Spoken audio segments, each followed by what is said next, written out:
Здравейте, дами и господа! Ето ви с втората част от рецептата за сочни вратни пържолки. В случая без кост, може и да с кост, на грил тиган. Това е нов грил тиган, много е важно, за да ви се получава всеки път рецептата, да я правите на нов грил тиган. Базикам се, разбира се. Та след около час-два, в моя случай предстояха пържолките. Извадих ги от хладилника, така да не са с много студена температура, по-скоро с тайна. Загрях грил тигана добре. Сложих и малко масълце за всеки случай.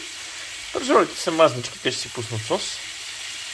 Като идея мога да ви предложа, а за случая нямам много за такива подходящи зеленчуци, но след това може да си бланширате или изпържите или изпечете, както е правилната дума там, зеленчуци от типа на тиквичка, моркови, гъби, ако ядете, аз нямам, и такъв тип неща.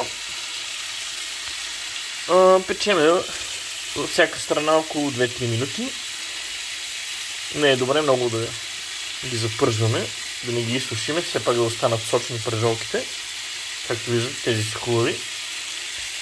Но, както казват доста кулинари, печеме ги, или като печеме нещо в фурната, че ги пържиме, и ги правим до готовност. Виждате, тигана се върти.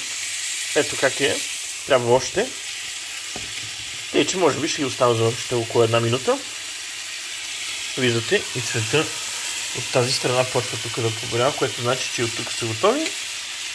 Айде ще си ги обърна, за да видите как се обръщат пържоли, иначе вероятно не сте виждали.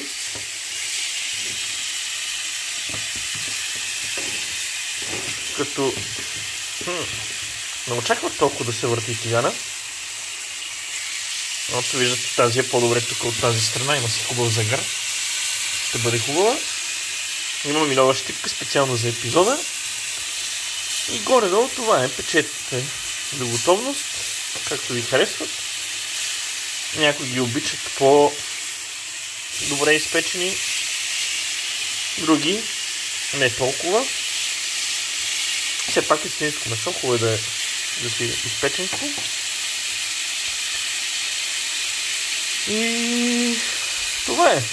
Още нещо ще да ви кажа, но забравих. Виждате какъв хубав цвят. Това е от мен.